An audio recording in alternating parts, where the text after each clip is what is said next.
сега да посакам прво добро утро на мојата колешка, а потоа на незиниот гостин Иле Ристевски, кикбоксер. Добро утро до двајцата. Добро утро. Колку безбедна си сега, а, Сузе? Не знам, не можев да те следам подрано наутро, искра, ако некој те изнервира, само кажи. Да, дали планираш од сега понатаму секогаш со обезбедување да дојдеш на работа, Сузе? Па пожелно би било, види во какви времиња живееме, искра, да, за жал. Повелете. Ти благодарам многу, ние имаме денеска еден европски шампион во нашето студио или едно официјално и од мене. Добре дојде ова утро во утринската на Алфа. Добро утро, добро најдов. Ти благодарам што ги одложи сите твои обврски за нешто подоцна и не е само европски шампион, искра, Иле морам да прочитам бидејќи тој е и поранешен балкански и медитерански шампион, јуниорски светски вице-првак, професионален европски шампион во 2003, светски првак во Берлин 2006, светски вице шампион во Сараево 2005, бронзен медал на светски првенства во Белград и Вилах, Австрија во 2007 и 2009 и уште многу други трофеи секоја чест. Епа готово, Сузе, ви заврши времето за разговор додека наброи што се има постигнато. Готово, одиме со реклами. Да. Кикбоксот некаде читав и барав информации околу неговата филозофија, историјат и дали е повеќе спорт или е повеќе вештина, некаде најдов на термин боречко мајсторство. Кои се тајните на ова мајсторство, Иле? Па тајните на мајсторството е затоа што кикбоксот е составен од маутајдо како основна вештина во Тајланд и боксот. И во тие комбинација од тие два спортови плюс да речем украдено од каратето некои делови од ножната техника и е направен еден систем, една целина на еден спорт кој го работи цело тело и не е толку агресивен како маутајто, како тоа е бескруполозно, да речем, како вештина. И е направен за да може да го тренираат и мажи и жени и да има борба, каде што би немало нокаут, би немало повреда. Имаме и такви дисциплини во кикбоксот, така да за мене е најдобра вештина на светот. Сега секој си го брани своето. Така, фасцинантно е, анализирајќи вака малку и прегледував некои видеа, не е секогаш важно да си голем физички или тежок по килажа, така нели? Да, приметите дека на сите видеа сум најмал јас. Па да не речам најмал, но некаде беше повеќе оние помалку крупните вака физички. Да, за мојата килажа, во моите категории каде што се борам јас и каде што се борев, секаде бев помал обавезно за 5 до 10 сантими. И никогаш не мораше да значи дека е тоа хендикеп некаков во борбата, току од моите 444 борби колку што ги имам во кариерата, 70% ми се победи.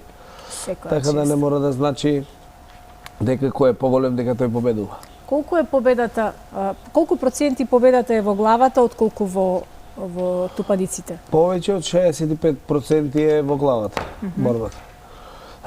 Затоа што, како што рековме, кога знаеш дека се бориш со некој повисок од тебе, килажата е иста, но е повисок и тоа е негова предност, на рекаков голема начин, предност, да, за дистанца и за гледање на самата борба. Рачунај дека тогаш мораш психички многу да бидеш јак за да направиш тактика, да се доближиш до него, да му наметнеш него некаков страф, некаков страхопочит за да може да бидеш ти во предност. Да бидам во предност. Искра, си имала ли ти некогаш блиски средби со било која боречка вештина? Си пробала ли некогаш да совладаш нешто? Не, но имав еднаш гостин овде во една попладневна емисија кој што ме учеше на тој начин, нели практично, на самоодбрана. Неколку добри финти кои што уште до денес не ги примени? За среќа не сум морала да ги применам, но и ги пренесувам понатаму како совети на сите останаци. Така, ти благодарам.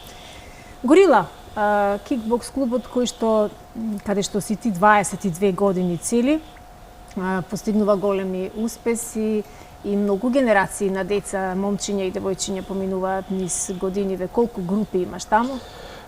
Таму имаме 3 групи, сега моментално. Имаме група за имаме и фотографии, така? Да, за сениори, имаме група за дечиња и имаме група за девојчиња. Така да тие посебно ќе почнат да функционираат убаво после новогодишните празници. Затоа што сега се уште и ладно му е на децата и не се, да кажам, не се заангажирани толку околу Нова година, сите имаат сосема некои други планови.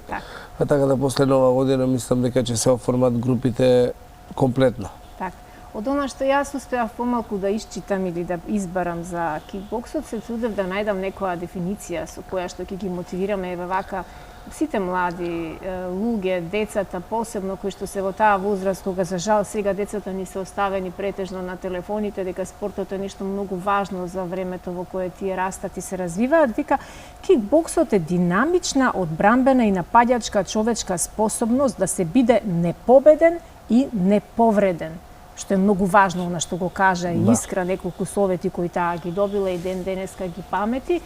За колку краток период, да речеме, можеме да совладаме или некои битни моменти во кикбоксот, за да во случај на не дај Боже изреагираме соодветно добро, барем да се заштитиме, да го заштитиме лицето, бидејќи некогаш навистина еден удар по нос или било во кој предел на главата може да биде фатален. Така. Тука повеќе фактори зависат од тоа. Прво зависи тренерот, каков тренер. Зашто, како што многу пати до сега имам кажано, многу е битна намената за што сакате да учите кикбокс.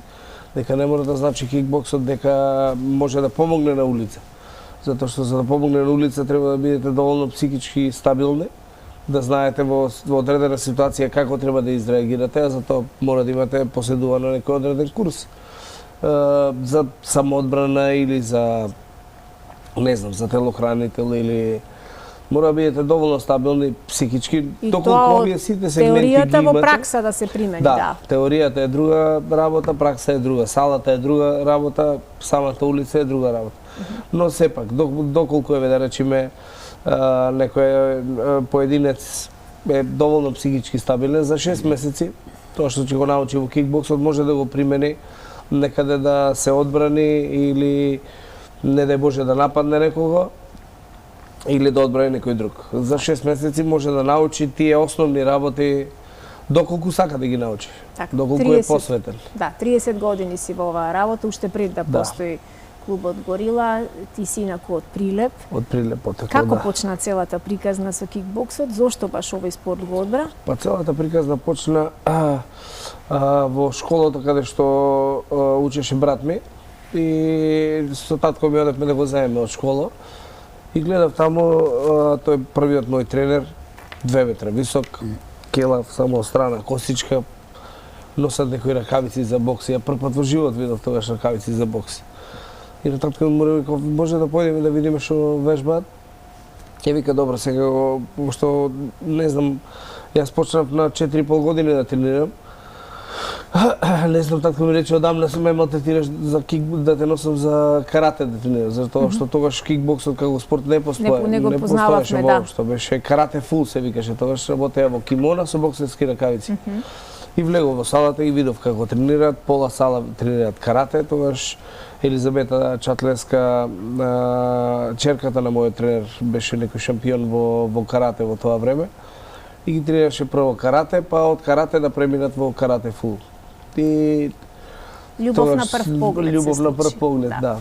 И почнав така до ден денес. Прекрасно што си се пронашол уште од мали нозе во една работа која подоцна ти стана професија и нешто по што те препознава светот. Како што кажав и на самиот почеток, многу првенства што балкански, медитерански, светски, европски, многу искуства. Каде сме ние во светот во поглед на кикбоксот? Следиме ли некакви трендови? Имаме ли ние услови за професионален кикбокс во земја? Да, имаме услови за професионален кикбокс. Ние можам слободно да кажам дека сме едни од првите 10 во целиот свет, од 183 држави, да речем.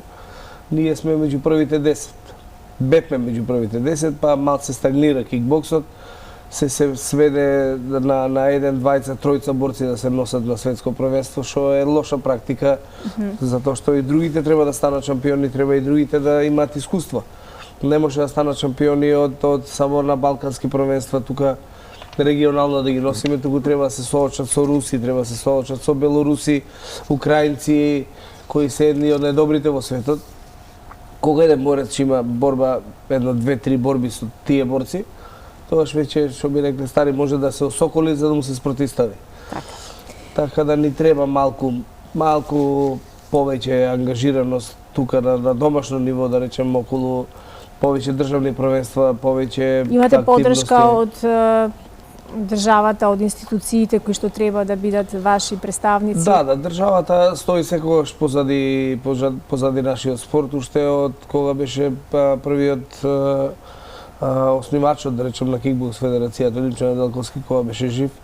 Уште од тогаш Агенција за млади и спорт помага безпрекорно, така да за нашиот спорт не ни требаат некои посебни услови за тренинг, затоа што сме виделе дека и во, да речем, во најдобри услови не е тоа отколку помалку сме имали успеси кога сме имале најдобри услови, отколку кога сме немали услови. Искра пред малку спомна телохранител како позиција работна. Дали професионалниот телохранител задолжително треба да има завршено вакви курсеви, дали е треба да има да поседува одредени боречки вештини? Да, па јас како носител на една таква лиценца како телохранител и како работно искуство 11 години како телохранител, можам слободно да кажам дека тоа е еден услов за да може да земете таа лиценца меѓународна. За тука кај нас не бараат многу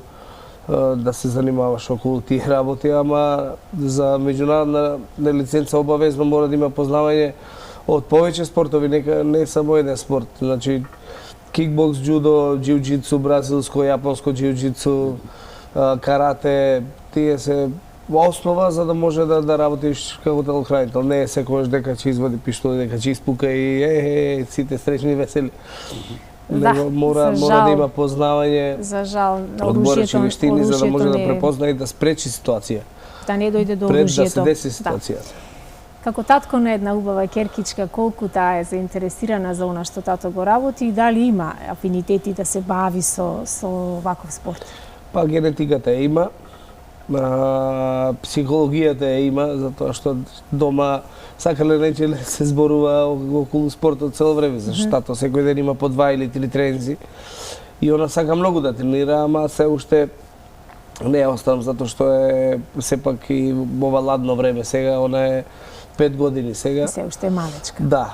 На незини години јас не бев мала, ама она е мала сега, така да малце ги разгалуваме за 2 години деца, ама. Вие не сте биле тати на ќерка, затоа. Да, тука може да е разликата. Да. Кај нас Искра, барем од моите лаички вака познавања за спортот, скијањето и тенисот важат за едни од поскапите индивидуални спортови, би рекла и најскапите, за наш стандард, за наши услови, што не е случај тоа и со кикбоксот и ми се чини дека сите родители кои што имаат машки или женски деца би можеле да си го дозволат луксузот нивното дете да тренирава една ваква вештина. Ако 5 години е прерано, како што велите, тогаш која е идеалната возраст да се започне? После 5-та година, јас викам за ќерка ми е прерано затоа што е моја. А и ако друг да ме праша, јас му викам на 4 години обавезно на пливање или карате, на 5 години на кикбокс, слободно да се пуштат децата. За да може предшколска возраст веќе они да се охрабрат, за да пошто че нели за ова речи градинка е друга прича, а прво одделение во школа е друга прича, сретне со секакви карактери на деца, може да се исплаши, да се затвори, па да му влијае тоа на школото. Кога веќе има тренинг, психологијата му е друга, не е да биде храбро дека ќе оди таму за да се тепа, туку едноставно психички ќе биде јако дека може да се на умот бори, и телото се постигнува, може да се бори интелектуално со било кого таму нов што ќе се сретне. Да. Иле, до која возраст може да се надпреварува еден професионален кикбоксер? Во минатото многу помлади сте ја завршувале кариерата, мислам твоите колеги пред тебе. Сега веќе ти докажуваш дека освојуваш трофеи големи трофеи, дури и некаде во 4-та деценија од животот, така? Да, да. Значи, спортската медицина како е напредната, така да немаме проблем да може да се бориме. Значи, тука имаме проблем само фаза на спремање и издржливост. Тој процент ни се намалува нас, ама тоа што рековме на почетокот, главата сега Си ни е е во многу, главата. да, многу ни е понапредна него во млади години кога сме атакувале на медали, да речем, во тоа време. Така да сега ни е полесно него тогаш. 65% велише во главата. Колку е во исхраната? Исхраната 20% си зема обавезно. Да. А другите 10% ќе го ставиме на физикусот, без кој не може воопшто да помисли некој да се бори. Така. Имаме ли доволно девојчиња во нашиве простори кои што се бават со кикбокс, бидејќи од она што јас следам, многу е во светот е многу голем тренд кикбокс за жени. Кај нас каква е ситуација? Да, исто е кај нас сега, само што кај нас е проблемот што девојчињата сакаат термин само за девојчиња. Само девојчиња кога се не може да напреднат толку добро, затоа што нема со кого да се надпреваруваат. А кога се мешани со машки, тогаш се надпреваруваат со нив, значи во наједноставни вежби се надпреваруваат, не дека се борат едни против други. Ја никогаш не сум оставил тоа машко да се бори со женско, но самото изведување на вежбите, девојчињата се надпреваруваат со машките и стануваат се подобри. Така. Како ќе ја заокружиме оваа година на професионален план? 2023 ти беше многу успешна година. Оваа година беше успешна и новиот спортски центар го отворивме во Кисела вода. Честитки. Благодарам. Нека се среќа. Колкав капацитет има новиот центар? Новиот центар имаме капацитет во еден термин 40 луѓе да може да вежбаат. Браво. Така да тоа е само за нас и можеме да си го разделиме на колку сакаме делови. Тоа опрема имаме, да речем, ние сме едни од најбогатите во опрема кроз годините што сум се мачел јас. Сениори вака како нас примате? Примаме како не. Значи спортот јас сегаш викам од 7 до 77 не сме да има проблем никаков. Далеку сме ни од 70. Да. Добро, во март имаш едно првенство. Да, во март бев на професионална борба во професионална гала во Сараево. Издвојував победа без некои потешкоти. Така да мислам дека уште едно 10 борби можам да Секојаш. без никаков проблем. До 500 можеш да одиш. Па до 500 да би си жив и било. здрав, да. Тоа би било рекорд И да во не те светот, прашам, мислам. знам дека поддршката најмногу ја имаш од семејството, така е, Да. нели? Да не е семејството, можеби никогаш не би можеле некои работи, некои битки да ги извојуваме.